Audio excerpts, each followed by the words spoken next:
Some people believe Tenino.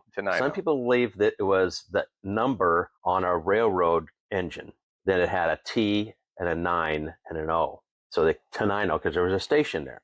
So if you were in Olympia and you want to go to Chicago, you had to take a little narrow gauge down to Tenino before. That's where the hub was to go anywhere else in the United States. Around here was Tenino. It was really the hub of action. And also with the Sandstone quarries, it had a great industry. Had like 7 logging mills and hotels, 5 car dealerships. Back in the day, before I-5, it was a big deal. Wow. And with that, we're going to introduce John. John is the owner of Sandstone Distillery. It is a craft distillery in Tenino, Washington.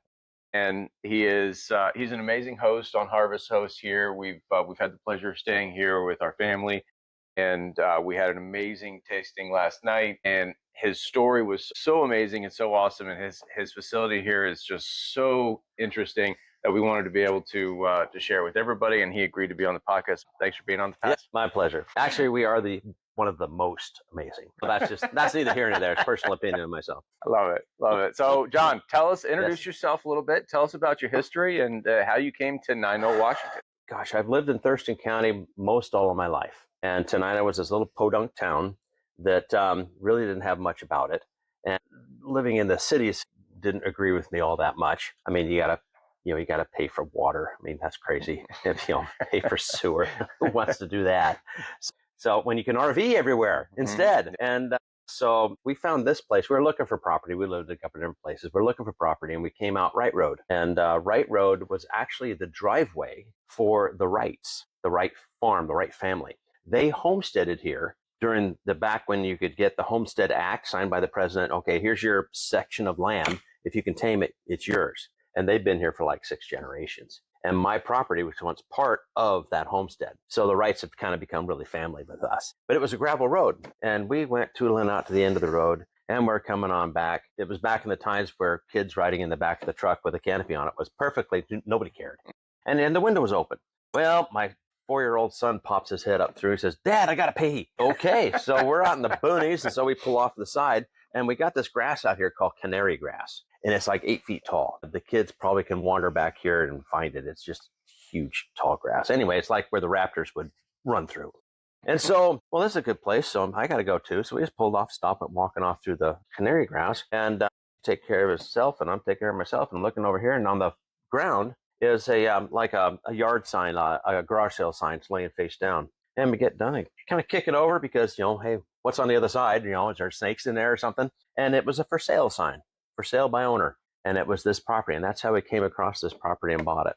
And it was just the wilderness because it had been let go. It didn't stay part of the farm, and we bought it and carved out our little section of heaven in here, and that's where we just have stayed ever since. Kids have grown up since they're 3-4 years old. Now they're almost 40, and playing in the ponds and the swamps and the trying things that don't work and finding out what does work, and that's kind of how they all grew up. And Jenny and I have been here all that time. Married 42 years, and so it's everything we just kind of click along, do our thing now. Half-ass retired. I love it. That's amazing. Talk to us about how'd you get into distilling spirits? I get asked that question a lot because it's a really weird thing. I mean, when you're in high school on career day, a distiller doesn't normally show up. Something like that just doesn't happen. I've been asked to do that, but haven't yet. Well, I wasn't really approved. Basically, I was left unsupervised. And when I say that, my wife was at a class one evening. It was one of the exercise classes where you go a couple times a week, that type of thing. And kids are grown up. They're gone on their way. And I'm watching TV. You never have one of those nights where, like a Thursday, and there's nothing on?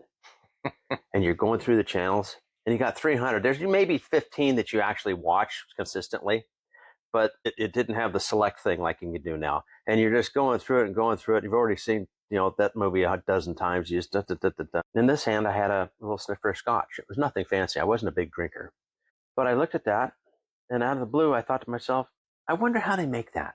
I mean, really, it was just no good reason to think that at all. It was just kind of out of the blue, yeah. And then, of course, the next thought was, I wonder if I can make that. And so I turned off the TV, and I went and Googled how to make alcohol. And down the rabbit hole I went. Oh, geez. And one thing led to another, to another, to another. And I made my first distillation device out of my wife's pots and pans. Well, they were really cool because they had, yeah. Now your wife has just had a little look on her face like, you did what? Yeah. If you could reverse that around and see the face of the person going, whoa, what? Yeah. Well, they had this neat little lip. So if you had vice grips, you could take little vice grips and clamp it down, and it would hold the pressure because there's not a lot of pressure.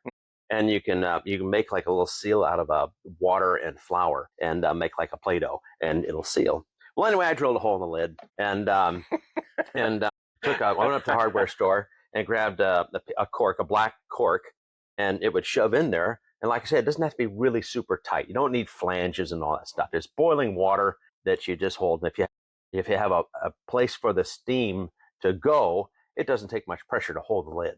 It'll go through that steam. Well, anyway, drilled a hole so that the piece of copper pipe could stick in there. It'd be solid enough. And then made it go up to another pipe that curled around and had a fan blowing on it so it'd be a little bit cooler. And then went through ice water, and had a little spot where it would condense again. And we have really good water out here. Really, really good water. The pH is right at 7, so it's perfect for fermentation and all this type of things. And I was thinking, man, this is going to be the best water in the world because I'm purifying good water, and it's even going to be better. This is going to be amazing. And I have my little cup, and it starts to boil, and I could feel the pot got hot, and you could feel it start to move a little bit. And then it was hot at this part of the pipe, but that part of the pipe was still cold. It was slowly making its way. So you can kind of tell where you are in the process. And so it's doing its thing, and I'm really excited. And then it starts to dribble out, and I'm like, I'm a scientist. Look what I did. Because I never did that in school. And so I put my little thimble under there, and it's drippity drip, drip, drip, and it fills up a little bit. And I went, oh man, that's going to be great. And I took a sip of this thing. Now, have you ever been in a tire store? Les Schwab or OK Tire or Firestone or one of these tire stores. Yep. You know that smell that you walk in of freshly made tires? Think of that as a flavor that's in your mouth. Yeah, go lick the inside of a great big truck tire. And just like, that's what my water tasted like. I thought, what places happened? Well, that was my first failure. And my whole thing here is built on failure. I know how not to do a lot of things. So what it was, that black cork was vulcanized rubber. And even though water is not a solution per se, the hot vapor was drawing flavor from that rubber, and then that stayed in the vapor that went up and around and condensed into a liquid, and I was drinking a tire. And it was like, that's how that works the wrong way. So I went and got a cork that was silicone, so it's neutral. Then it worked. Well, then I got excited because we had something going the right way. So then one thing leads to another. So how do you gotta have some kind of an alcohol to start with, and then you distill it and condense it to a higher, more refined alcohol. So I'm looking on the interwebs and whatnot, and horse feed whiskey, this guy called it. Well, we had horses at the time, so we had bags of feed, and there's a feed called cob, C-O-B, C-O-B, corn, oats, barley. And you can get cob with molasses. And you feed everything from chickens to cows to pigs to everything eats this stuff. Anything that eats grain. And so I got that and smashed it up with a hammer to kind of get it ground up a little bit, and cooked it down and made porridge out of it. And it was just this gloppy looking oatmeal that was like, okay, and cooled it down and threw in some yeast, and it fermented. It was working. Now my first still is over there in the corner. When you see that, it looks like 2 milk buckets from a dairy that are welded together, because it's pretty much 2 milk buckets from a dairy welded together. That's all that thing is. And I bought it online. It came out of Texas, and I got it up here and poured all my stuff in there and put it on the propane burner like when you're going to deep fry a turkey, that type of thing. And it still had the solids in there. So, I didn't know, but the direct flame is super hot on the bottom of that pot, and all the solids sink to the bottom. You ever char baked beans in the bottom of a pot and like ruin the pot? Yeah. The bottom of the pot doesn't taste all that good. It kind of tastes like charcoal. That's what came out because I distilled this charcoal, nasty, burnt stuff. And it's like, oh, so then it was put it through a towel or a burlap sack was too coarse. So we used several pillowcases. It's a miracle I'm still married. It really is. My wife is a saint. So, pillowcases got used and to strain out the bad stuff. And it was probably 2 years before I finally had something that was drinkable. But the reason I kept at it was because that first batch that we made with that was so bad. Imagine burnt turpentine. and you put it on your mouth. Yeah. But my thought was, hey, you know what? This cannot get any worse. It can't. This is rock bottom. So the second batch, you know how sometimes you want to believe what you want to believe. I see an elephant in the sky when it's not really, but you want to see that. Well, my next batch I thought was better. It might have only been to the side because it was still on the bottom, but I thought it was better. So one thing after another after another. I tried to make wine. Use wine to distill into brandy. Well, this is wine. It's already ready to go. But it's kind of like when you're putting information in a computer, garbage in, garbage out. You know, kind of like AI, garbage in, garbage out. It's not really thinking for itself. It's thinking what someone else told them. And yeah, there's a rabbit hole. But things got better. I learned how to make a better beer or use a better quality of substrate. And then I got a better product in the end. And finally got to a point to where I don't have a whole lot of friends. Tons of acquaintances, you know, people we know. Hey, how you doing? You know, I don't remember your name. I saw you a year and a half ago. But the few friends I do have are my kind of friends. Some people would call them a bad expletive, but I tend to call them friends because they'll be really, really real. If they don't eat, this is horrible, they'll say that to you. Don't quit your day job. And then it finally got to the point, it's like, well, that's actually drinkable. Would you buy it? Not from you, but you know, maybe somebody else. You have to give it to me, but I might buy it for somebody else. So that what's started the seed. And at the time, I had a trucking company, and it started off with me, myself, and I, kind of like now. And one thing led to another, to another, to another. And all you got to do is treat people like you like to be treated, and don't forget where you came from. It's not that hard, but it is extremely hard for egotistical, narcissistic jerks. And there's a lot of them out there. Or they lose sight of where they came from. They get a little money in their pocket, and then they think, I'm your boss. And I was always uncomfortable being called boss, or any other positive names. But we grew the business to where we're doing, I don't know, several $1 million a year as a trucking company. We survived, and transload yard and brokerages and blah blah blah blah blah. But I tend to have a certain amount of ADHD. I get bored, and once I succeed at something, it's like, yawn, let's do something else.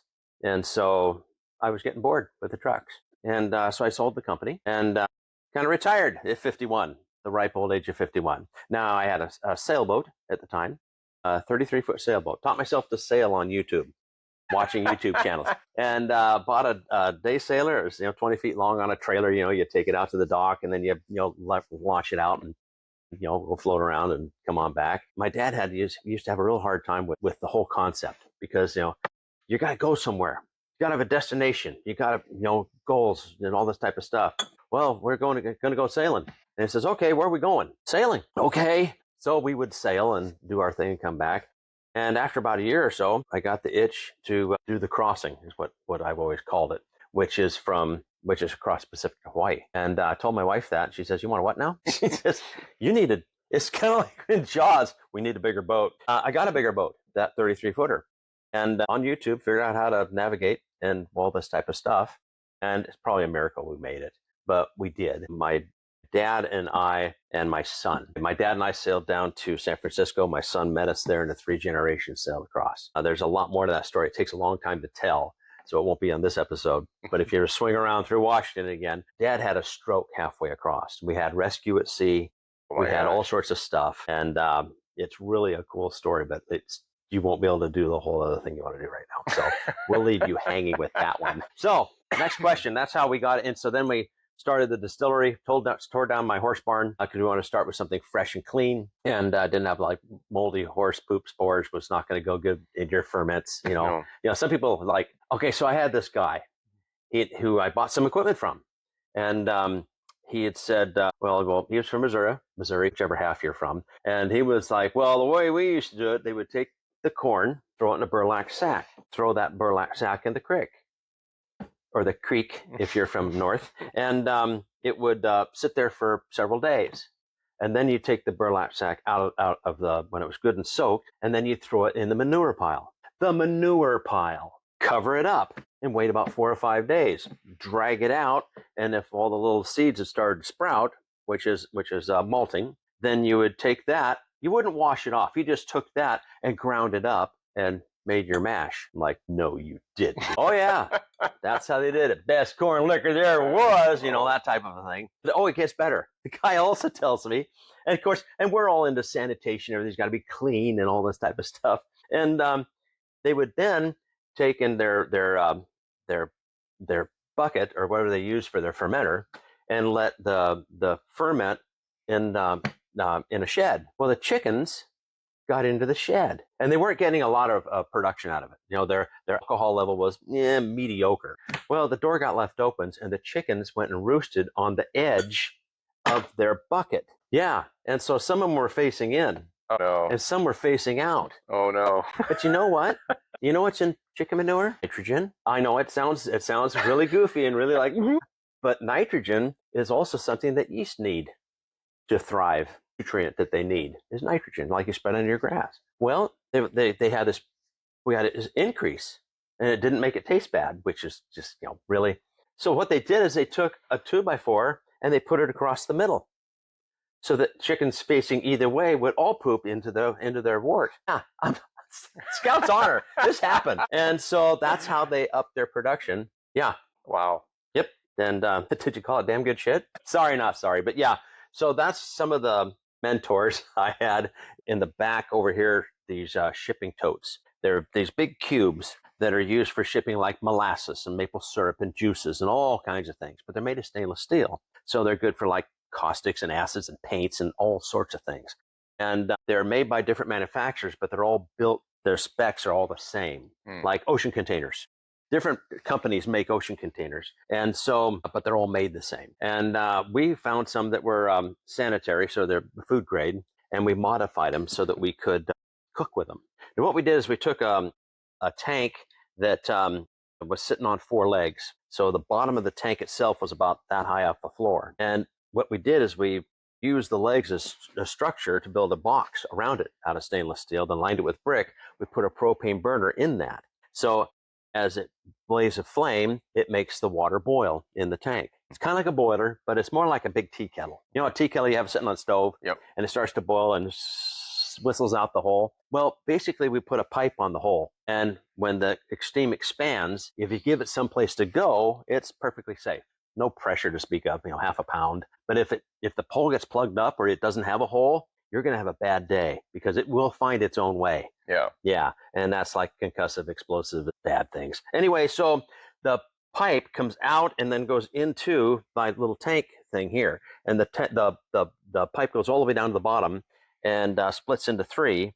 And they're all got holes drilled in them. So they go blub, blub, blub, blub, blub, blub in the bottom of this thing. And it kind of sounds like, somebody playing bongos in here. It just thumpity thump pump thump. It's kind of got its own little rhythm going to it, and that's how we heat our water. And it's really sidebar of how good it is that when you use direct flame, you can burn your grain. Bad. A lot of people use heating elements out of a hot water heater that are inside there, but those things are red hot, 1500 degrees, and that will burn, scald. Think of it as taking the ear of corn and you put it on your barbecue, and you keep it rolled around, and it kind of toasts, then roasts.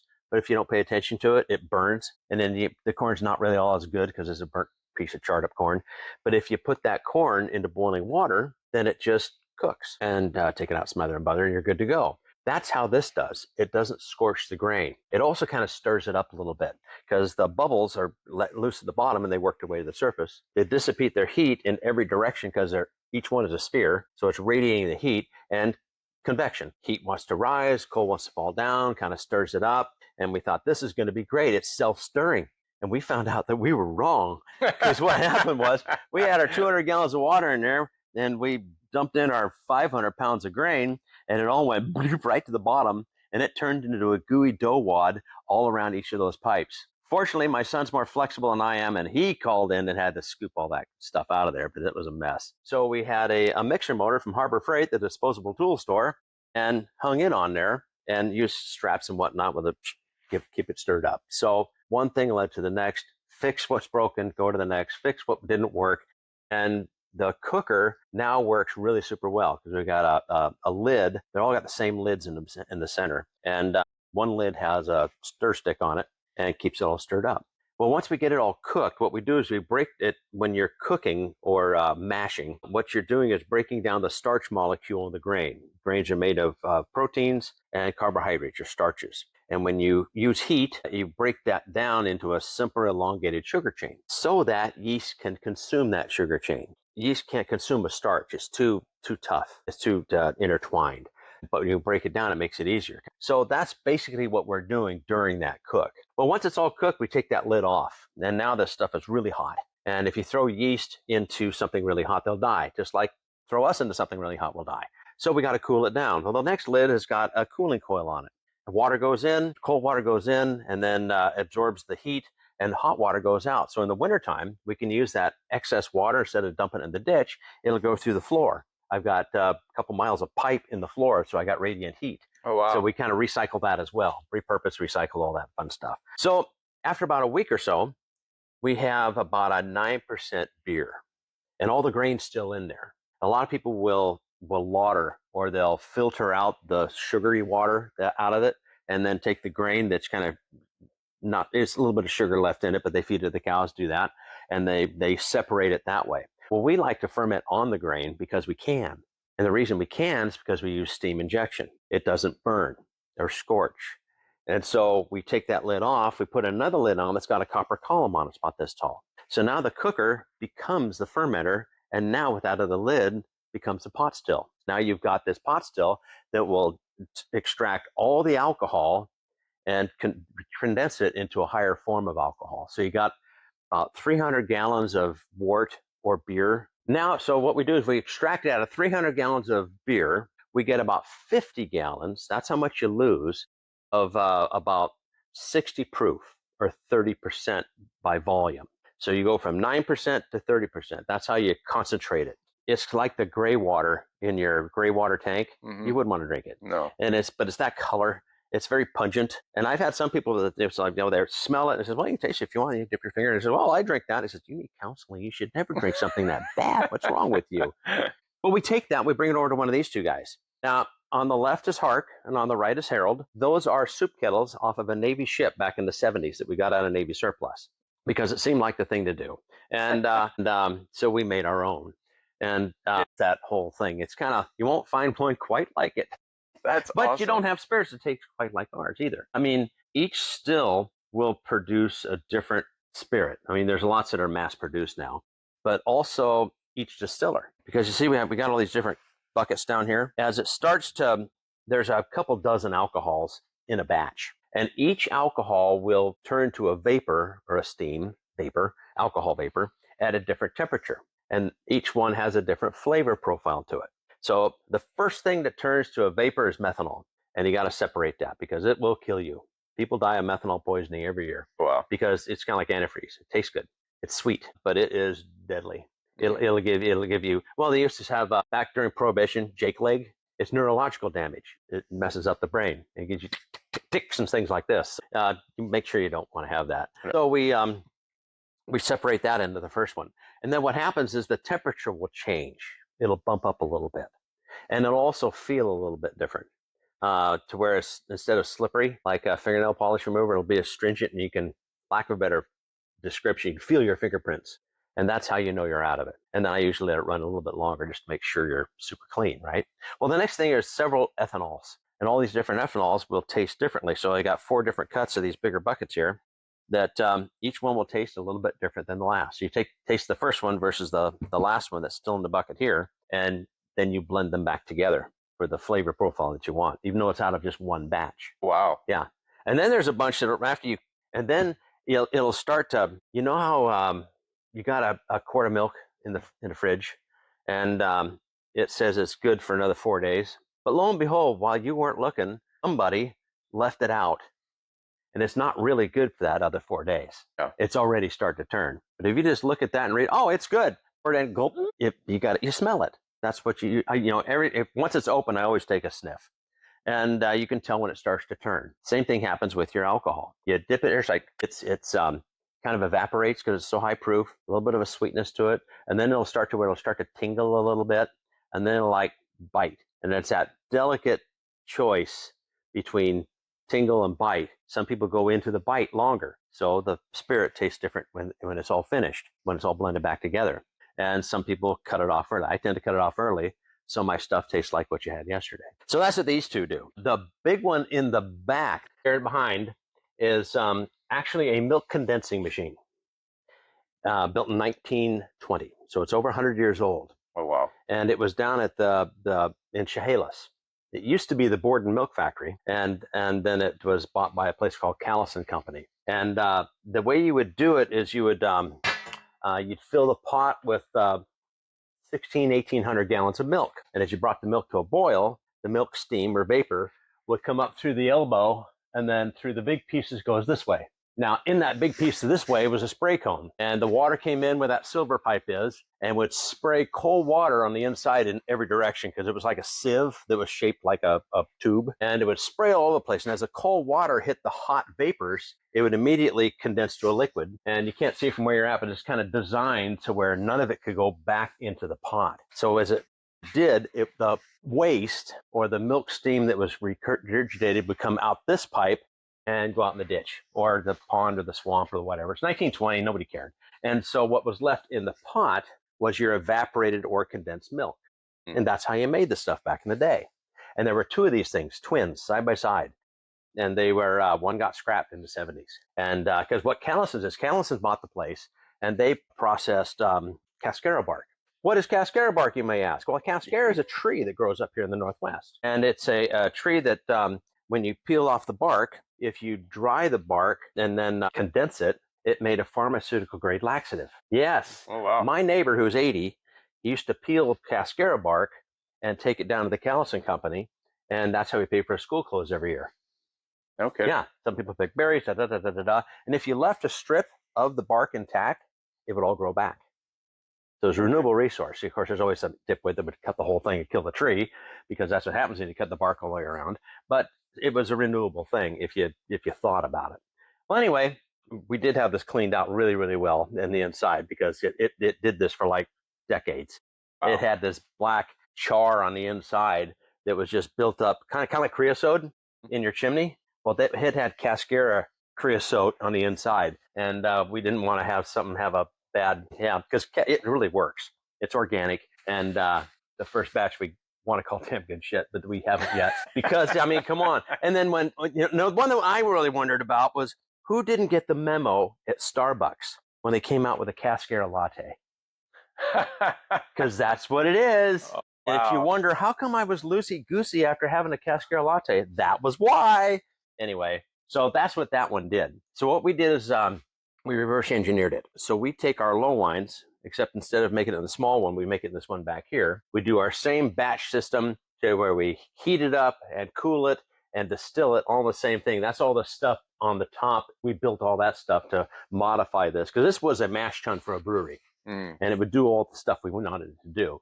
And then we fill up this one. Now, as the low wines come up to a boil, they will come up and condense on all that copper. And there's thinking about old copper versus new copper. The metallurgy recipe of copper changed in the 60s or something like that. Don't quote me. It's kind of give or take a little while, to where they made it less expensive to make, whether it was the zinc or the nickel or whatever it was, more or less or something. But the alcohol interacts with copper, and it makes a better spirit with old copper than the new copper. And what happens is copper will interact with the vapor, alcohol vapor, when it's in hot, steamy form. The sulfites in the steam will bond to the copper. It's like a chemical interaction, and you remove that rotten egg taste or smell. And that's why if you got guys that are doing just strictly stainless steel with no copper at all, yeah, that's not so good. But if you have copper interaction, then it bonds that. Now you got to hit it with some citric acid to break the bond. You guys are too young, but Tarnex used to be a commercial on it late at night. And pennies used to be actually made of copper. They're not anymore. But you had this copper penny, and when it would get oil from people touching it and whatnot, before people were afraid of COVID, and they would, if you took this dark colored penny and you dipped it in the Tarnex and just lifted it back out, the bottom half of the copper penny would be just shiny like brand spanking new. Magic! Well, it's just citric acid breaking the bond of all those impurities, bonding to the copper. So that's what makes your whiskey taste so good, when it's all copper pots. So anyway, as it comes up into there, where it used to spray the water in, we made a return line, because when it first condenses, first vaporizes, it's very impure. And so it kind of redistills itself as it goes around, around, around. What's you up, dog? And then by the time it comes out this end, it's about 140 proof-ish. And that's what we put into barrels. So that's our barrel spirit that comes out of that pot itself. Now this big one here, Raphael, is made strictly for the COVID crisis because we were making hand sanitizer. COVID came around, remember, 2 weeks to flatten the curve and all that. And well, we can do this. And somebody told somebody, because the local Seattle stations came down and did interviews and watched us do our thing. And it was a hoot. We had every desk and every office and every bathroom on the Capitol campus in the state, for the Capitol campus for the state capitol and the governor's mansion, all had Sandstone Distillery hand sanitizer on it, every single one of them, which was kind of a hoot. What a thing to be famous for. But that's what we built this thing for, because that one, it would take a solid 20 hours to run the whole thing. And a lot of folks, because they're smarter than me, were keeping the good stuff. And then remember the tails where you can sell it to people, but it doesn't taste good? They would keep the tails and make that into hand sanitizer. Why not? Who cares what it tastes like? Well, being all white knight and goody two shoes, we were like, needs to be done. We need to sacrifice. And so we didn't make a bottle of booze for 8 months. All the good stuff went into a hand sanitizer as well. And so 20 hours to run that thing. And so I was sleeping out here with the dog, because once it take 2 hours to heat up, and that's when you slept. It took 2 hours to cool down. That's when you slept. But that 20 hours while it was going, you had to be awake and paying attention. So I was burned out, man. I'm tired. Farley and I are out here, and on the flap of a cardboard box, it's hydraulics, basically. So you got so much volume will go through a pipe this big. If you increase it 2 inches, you double the volume. And so we had this pipe with vapor going through it. Gosh, what if we made it that big? Because those lids on these totes are that big. So I got with my buddy Brad, who is out in Rochester, another little podunk town, except they have a stoplight. We don't have a stoplight, but it's that big. I drew this thing out, and I says, Brad, can we build this? And I show him this piece of cardboard, and he goes, oh, yeah, sure. What is it? And he's been welding for like 50 years and really good at what he does. And I says, well, it's a reflux column for making alcohol for the hand sanitizer. Oh, yeah, sure. How's it work? And then we told him, I showed him that one and all the little stuff to do. Well, how big is that part and this part and this and this? See, his boys and him, he had 2 guys in his shop. They were busy all the time, but now they were deemed non-essential. Remember being non-essential? Yeah. And that's what he was. So he was out of work, and he couldn't until he was commissioned by me to make hand sanitizer. I mean, in Washington, they were even talking about restricting movement for people. You couldn't drive somewhere, because they were getting that restrictive on things. Well, we had a thing from the governors where we could go do whatever the demo please. So he was now hired the boys back, and they're going to build this thing. Justin went up on a Monday morning and picked up 2 pallets of material, 2-inch flat bar. It was like 10 feet long, and some 4 by 10 foot sheets of copper that were kind of thick, about 3/16, and took it to his shop, and they got to work on it. Now, if we were to order this from Vendome or someplace like that, 2 years, easy, at best. But he and his boys built this entire thing from flat sheet to what it is in 5 weeks. Wow. Including the exoskeleton here that holds it to the floor and holds it all together. Wow. Yeah. So Brad and I are there, and we're standing there, and the 2 younger guys, they're, climbing up, bolting all that crap together, and because that's where they belong, and we belong on the floor. And we're talking about this and that. And my wife comes in, and she's like, what are we going to name this one? And I'm like, I don't know. I don't care. I mean, I'm tired. It's just, because, we got Hark and Harold. There's a story behind that. We got Hadriel, we got Gabriel, and what are you going to name this? I says, she says, how about Raphael? Sure. Yeah, Raphael sounds great. Yeah. And she gives me one of these. Raphael was the angel of healing. And here we are making hand sanitizer for healing. Yeah, you're right. He was also a Ninja Turtle. So yes, that is the name. That's how Raphael got his name. Nice. So there are 20 plates. Every time there's a little tie-dye looking design here, that's where it's welded a plate in there. So there are 20 plates, redistilling it all the way through. So this will do 3 of those 20-hour days in 7 hours. Wow. It comes up gushing out of there, and it makes some delicious, well, the vodka you had last night. Now, you know how, gee, this ought to work, or let's not do that again? I designed it strictly off of that, and I'm not an engineer. We just figure it out because we have to. It's kind of like, if you're an owner-operator, you will learn how to fix your truck, or you will go broke. That's just the rule. And there was not, and it was not constrictive enough. So it didn't develop a layer of liquid on top of each plate. And well, I don't want to cut the whole thing apart, start all over again. I mean, there's a lot of money wrapped up in this thing. So I said, Brad, can you cut me some 1/8" copper in 2" squares? Sure, what are you going to do with those? Well, I got an idea. Each of these is heavy enough to where it sits on that sieve. If a air bubble comes through and it's too thin, they're going to overlap each other. And then they're all going to end up in a corner of a round tube, but in the edge of a tube, all stacked up and not be restrictive enough. But if they're heavy enough, they'll just kind of dance. And they're thick enough to where they won't be able to crawl up on top of the one next to it. So I literally took a spatula, and in the front of this thing is a hole that you take off. And I put that in there, and I put the back and go, and then take another one and put it next to it and climb my way up the ladder. And what that did is it gave enough restriction, and they dance. It's copper interaction, so it's even all the better. And they just dance in there while it's going through. And it took to where we made the high proof alcohol we needed, but the taste was terrible because it was coming through too fast, to where now it tastes like what you had last night. That's amazing. Yeah, because, hey, that one worked. And so we saved one to have sitting right there. And I tell people that are into welding, they understand what it takes to weld in of itself and have it look pretty. But then to weld different materials together, like copper and stainless steel, they don't like to play well. But if you look at the welds on all of these, it's like artwork. I mean, those that appreciate it can see it up close and go, whoa! But when you do it for 50 years, you kind of get the hang of it. But that's the story behind these two. There was a time where we got sold a real bill of goods on diamonds. Yeah. 1920s or something like that. The De Beers Company. Diamonds are forever. It's all a big marketing campaign. Yeah, sure. Diamonds, diamonds, diamonds, diamonds. You got to spend half your paycheck on the diamond or you're just not cool. Yeah. And on and on and on and on. Oh, they're rare and they're shiny and da-da-da-da-da-da. And we can tell the purity between these different ones, or not purity, but whatever they call it. So everybody's like, I need to buy diamonds. Yeah, yeah. Even though other gemstones are more precious and rare, they cost less because diamonds. So the same thing happened with vodka. Now you think, what are you talking about? Vodka, the tails. It's legal to sell to people, but it's poison. I mean, all alcohol is poison, but shit, too much water will kill you. So, let's just take it in balance here. But you add the bad tasting stuff to the good stuff. Now the good stuff tastes crappy. But if you run all the stuff through charcoal filtering, it'll taste like nothing. So what were we told? We were convinced that vodka must taste like nothing, have no character, no aroma, no anything. That way it mixes with everything. And that's what it's good vodka. And man, the more times that's filtered through charcoal, oh yeah.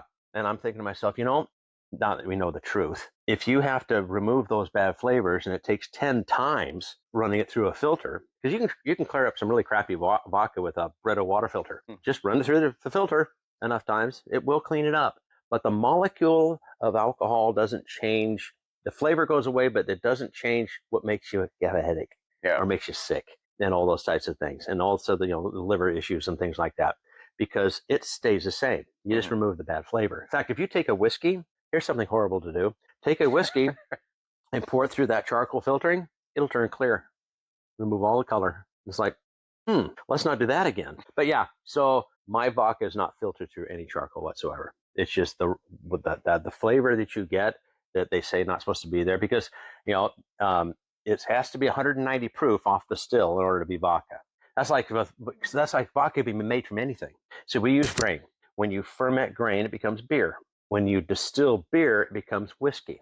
But if you distill beer to 190 proof, now it's vodka from a grain base. If you take wine, grapes, ferment grapes or fruit, it becomes wine. If you distill wine, it becomes brandy.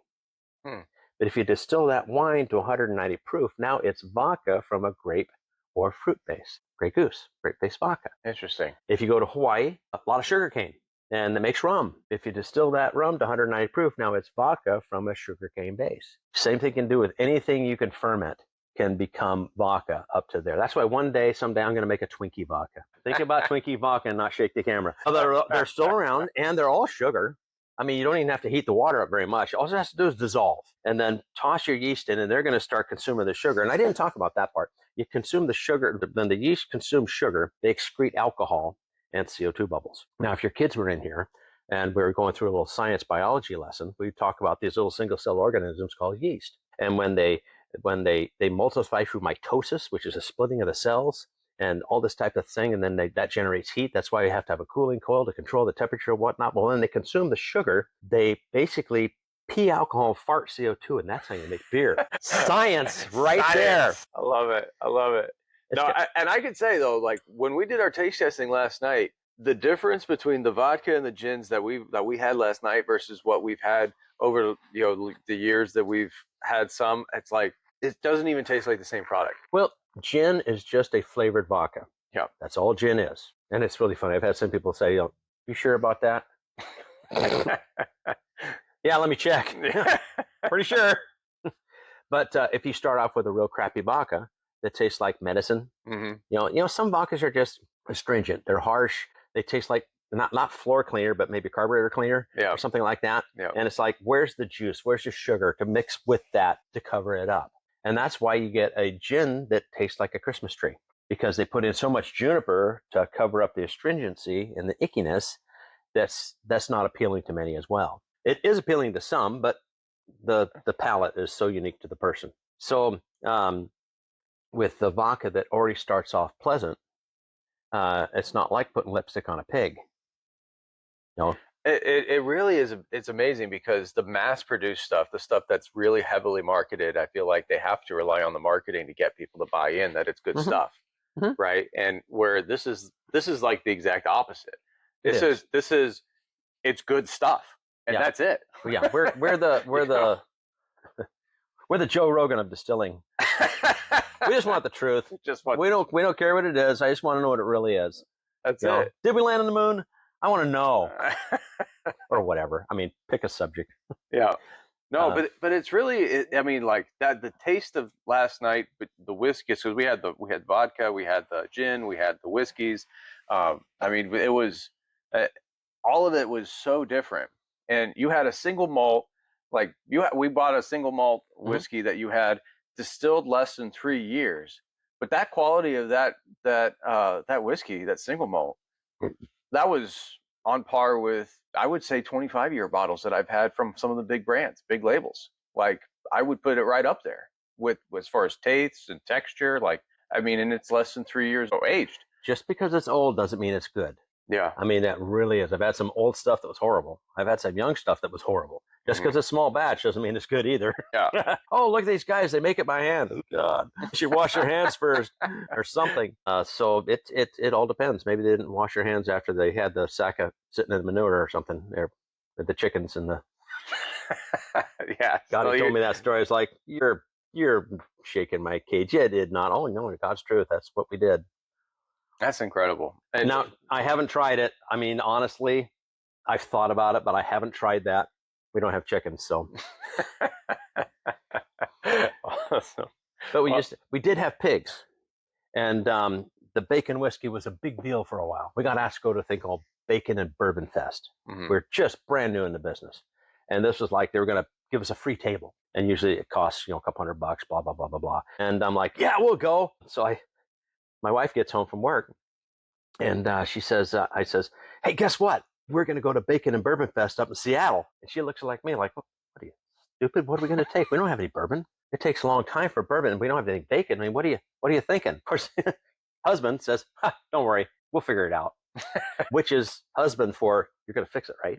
You should see her face on the other side of the camera. It's almost universal. Anyway, so what we did is there's a company up in the Northwest called Hempler's Bacon, and they make bacon right. It's not like the bacon that you get on your Baconator that has this little paper thin piece of bacon. They cut their bacon about a 1/4 inch thick, and different smokes here and there, and it's just the most quality bacon you ever want to see in your life. You know when you got Oscar Mayer bacon and it's like this little tiny red piece of meat and blubber? No, this is just the opposite. Sometimes there's no blubber at all. Oh wow! It's almost too lean for some things because you don't get a lot of bacon fat out of it. So we cooked up some that Hempler's bacon, and we infused it into the white whiskey, and took it up there to Bacon Fest, and it was this huge hit. It was unexpected, but we had this thing. People were walking by, and bourbon people and whatnot. Bourbon people are mean. They can be really mean. I mean, because we only had a couple things. We had our vodka, didn't have the gin developed quite yet. We had our white whiskey, and then we had this bacon whiskey that was legal to sell. You have to go through all this hoops of fire with the federal government to get your bottle labels and blah blah blah. Anyway, so we're there, and they walk by and they see my vodka. Says, "What's wrong with you bringing vodka here, jackass?" I mean, they weren't kidding. They were joking around like, "There's Jack Daniels is right down here. Go have that." And they're like, "Geez." And then some would get past that and they kind of, then they'd see the white whiskey. I've had moonshine before. Okay, no, super closed mind or whatever you want to say. And I'm like, yeah, okay, this isn't going very well. And then they get to the bacon whiskey. Bacon, and they walk by. So people are just walking by my booth. They're not giving me a time of day. And that if they are giving me the time of day, it wasn't a happy time. Yeah. It was the other kind. And so finally this guy walks out, and he had to have these little tokens. And you had to give a token in order to get a sample. That way they could keep track of everybody from not, overindulging, which never works. But here it is. And a guy was finding he's doing kind of the same thing, but at least he's not being a jackass. And I says, hey, tell you what, hold on to your token, try a little sip. If you like it, give me the token. If you don't like it, no foul. Well, the freebie, Yeah. who's going to turn that down? The guy takes a sip of this thing, and he sips it. And he looks at me with his big eyes, and he leans in really close, and he whispers, he goes, that tastes like bacon. And so I looked at him like I was going to give him a kiss, and I leaned at him and says, that's because it's made with bacon. That's amazing. And he took off and brought two friends who took off. There's probably 500-600 people at this thing. Took off, brought two friends, et cetera, et cetera. It's like watching somebody draw the Amway plan on a whiteboard, All of a sudden we had lined up 12 deep. And people are going, what's going on over there? Bacon whiskey, ah! And that's how it all got going. It's highly intensive to make because you got to cook up like 65 pounds of bacon. Oh, wow. It takes a while. I finally got these big grill things. And we used to raise pigs as well. So we had pigs on the other side of the fence. And people used to love to come see the pigs because the grains, okay, so back to the grain.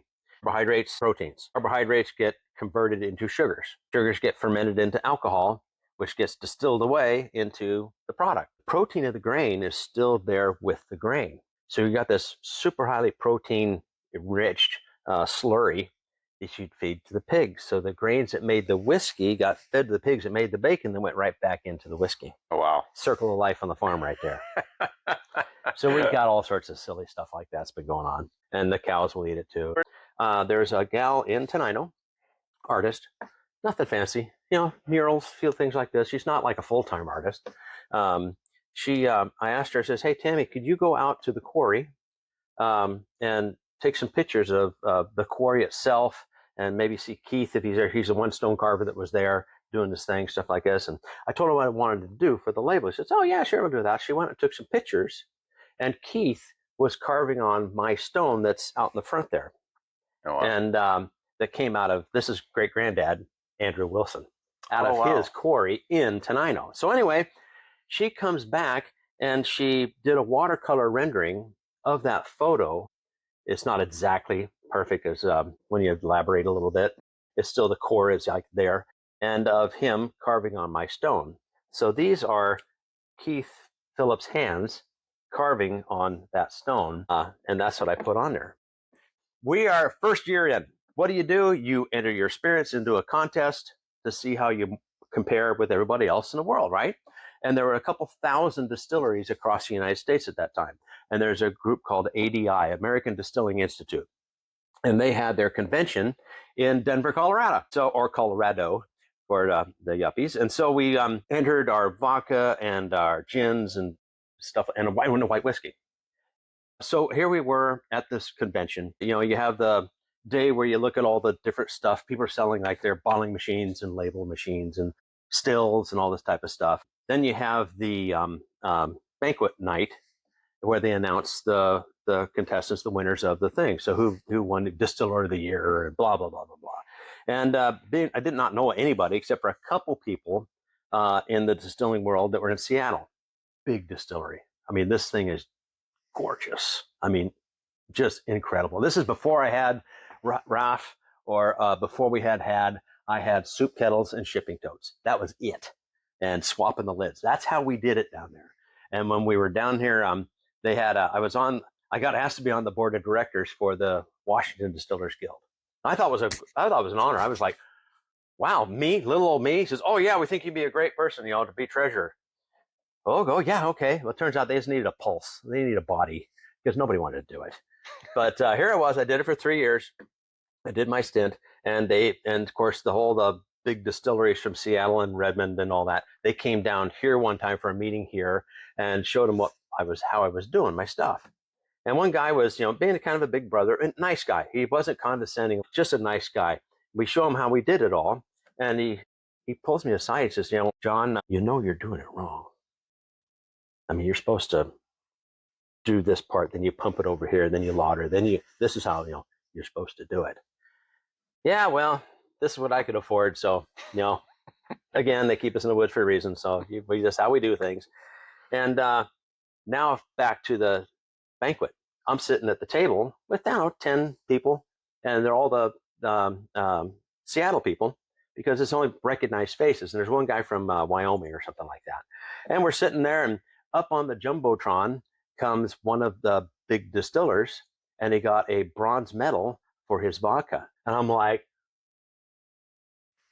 look, you're on the Jumbotron. I was so excited for him because there's like 2,000 distilleries, and one of our guys from our area won a bronze. And then silver came up, second place. It was somebody from the Midwest, so who cares? Guess who won gold? No kidding. Guess who doesn't make fun of us anymore? That's right. Wow. Out of 2,000 distilleries in the U.S.? And in the United States, I've got double gold international competition for the vodka. Oh, wow. I've got double gold 6 years in a row for the white whiskey international competition. Yeah. How many distilleries were in those competitions? I don't know. No idea. Thousands. But I had this one guy. We won our first double gold medal for the white whiskey. This guy comes walking through the door one day, and I'm by myself. Justin didn't even work here yet. It was a weekday. And the first thing that struck me was his hair. I mean, he had like hair. And Gene Wilder's hair, if it grew out, that's what this guy had. Gene Wilder's hair. And he comes walking in, and English was not his first language, or second or third, and we were having a hard time communicating. It was, and I asked him, so I'm like, okay, so what's your name? It was like that long, lots of vowels. And I'm like, gosh, I can't place your accent or your name, or where are you from? And then he gets this big, warm smile, like national pride. He goes, I am from Norway. No kidding. What brings you to Northwest? I mean, I figured he's on holiday or he's visiting family or something along those lines. And he gives me this look, incredulous look of like, here to buy your whiskey. I'm like, okay, would you like a sip before you have it? And then we're trying to make small talk with somebody that doesn't speak English, right? And we get through this thing, and I says, so where are you going now? Where's your next destination? I figure he's, like I said, doing the loop, or he's going somewhere. And he gives me the same look as he did before. This, like, why would you ask me such a stupid question? He goes, I am going back to Norway. And now I've got the incredulous look on my face, like, I'm sorry, what? I don't understand. And he kind of does this gee shucks type of thing. He goes, I am a collector. You are. 10,000 whiskeys on the shelf. You must have a building like this of whiskeys on a shelf. Oh, wow. He flew here from Norway, rented a car, came down to Tenino, Washington, to buy 2 bottles, one to have and one to put in the collection, and flew back to Norway. Wow. Whiskey people are weird, eccentric, whatever. He wasn't married, obviously. And so that's another story about the white whiskey and the medals and whatnot. That's the one person actually bought something because we won a medal. That's amazing. Yeah. That's amazing. Well, but if you really want good, good gin, vodka, whiskey, this is a coffee liqueur we had. Is phenomenal. If you really want to try this stuff and you can't get up here, but you don't have the resources like this gentleman from Norway to fly here purposely to have his bottle, a couple ways. We stopped here through our harvest host. We brought our camper. He was great. He's a gracious host here, and he does the tastings here if you want the full experience. But really want a different experience when you're drinking a fine spirit. Highly recommend that you just get one. Just try it, because this is amazing. Like it really blew my mind how great this was last night. And we have a rope swing. And they have a rope swing for the kids. And frogs. Yeah. Talk to us. What are these here? Now, okay, so these are weird. Sipping vinegars. They've actually been around for 1,000 years. Sipping vinegars. Yeah, but they're actually been known as shrubs. Shrubs. Or shrub. The Egyptians, they come up with all the good stuff. Pyramids, shrubs, things like this. Basically, they found that when a juice was fermented, but then was oxidized, it turned to vinegar. Vinegar was a great preservative. It didn't taste good, but it would preserve fruit, like alcohol preserves fruit. That's a 10-year-old apple. That's in my apple. It's in my alcohol. But then the fruit, as it sat in the vinegar, made the vinegar taste better. So the vinegar is, apple cider vinegar specifically, is really good for your gut health, which is good for all the rest of your respiratory system, your skin, just on and on and on. It has all sorts of great things for it, but it's really hard to take. I mean, you're going to take a tablespoon of apple cider vinegar and just swallow it. Some people love it, but they're like a very small percentage. So my wife, she started making shrubs, and you'd have to spend all the time explaining what a shrub is. So we just called it sipping vinegar instead, because at least people know what a vinegar is. Sipping vinegar, that's an oxymoron. That doesn't make any sense. Oh, well, because she adds about half in volume a juice with an herb or a spice or a something to the vinegar. And that makes it beyond just palatable. Some people don't know, the palate is unique to the person. Some people still go vinegar, and other people are like, oh my God, that's delicious. But you put, say the gin, one of the botanicals in the gin is cardamom. The pair of cardamom and rosemary has cardamom. Put the two together, you got this delicious gin and tonic. So it made great cocktail mixers at first, is what the whole idea was, to help sell more booze. And but it took on a life of its own. In less than 2 years, she surpassed me in bottle sales, and now she does probably 3 times what I do in sales, in general sales. Oh wow! But she could also take it anywhere. Yeah, you can take this to the high school and sell it all day long, out of a van down by the river all day long, farmers market all day long. They frown on you when you show up at a high school and try to sell them a fifth of whiskey. I mean, what are you going to do? So here I am. So that's what these are. They're just, and a lot of times she'll have, like, say the black cherry. Each juice has its own something that's good for you. And she tries to source organic when she can, but can't always. So it's not certified organic. Do the best you can. But black cherry juice is really good for arthritis, inflammation in general. And then blueberry is super good for antioxidants, and the elderberry antioxidants. Cinnamon that's in the apple juice, apple a day, type of a thing, along with the cinnamon, good for circulatory whatnots. And so she kind of puts all these things together like that. Yeah, and they can everything from sipping it straight by itself, but it's just kind of like a vodka. Normally you wouldn't sip a vodka by itself, but you can this. So people do just have their little 1 ounce a day, and some people have one in the morning, one at night. The fire cider has got all kinds of immune boosters in it, turmeric and cubeb and blah blah blah blah, all the things. And I'm Santa Claus in the wintertime. And I started taking my morning and evening shot of the fire cider, and I did not get sick once throughout the whole season last year. And I probably had 800 snotty kids sitting on my lap here and there. So it really does work. I fell off the wagon and quit taking it in January because, okay, you don't have to take that anymore. Yep, not a good wagon to fall off of in that time of year. But that's the whole story behind the sipping vinegars. And they order those online, Wild Heart Sipping Vinegar. Amazing. Yeah. All over the world. He made us that cocktail last night with the gin and the pear vinegar, cardamom, sipping vinegar last night, and again, phenomenal pair. He had the bottle was chilled, vodka or the gin was fantastic. Like it was a really good mix.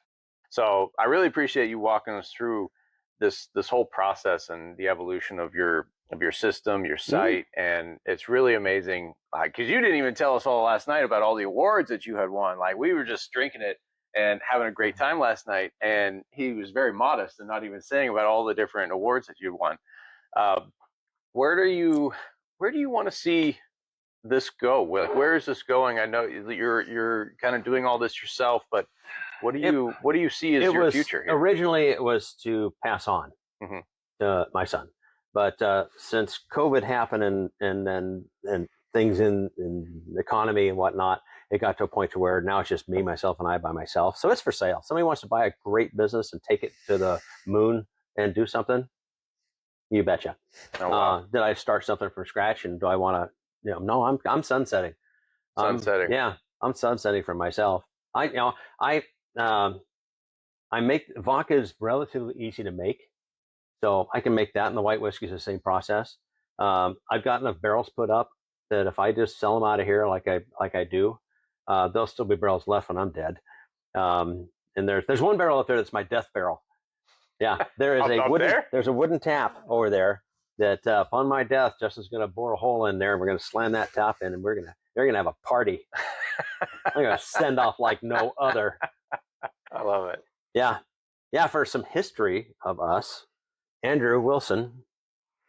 If you see the hammer in his hand, told you about that. See, that was not picture day. He would wear a suit and tie to work every single day as a stone carver. Oh, wow. And see this mallet right here? It sits right there today. Oh, wow. That's incredible. And you got to look close, but in this part that's been carved out, there's still striations in the thing. Match up perfect with that chisel that has his name stamped right in it. Oh, wow. So when you look at that picture, that chisel is either in his hand or it's sitting on the top up there. Some people saw, last night that we had one of Andrew's aprons on display over here.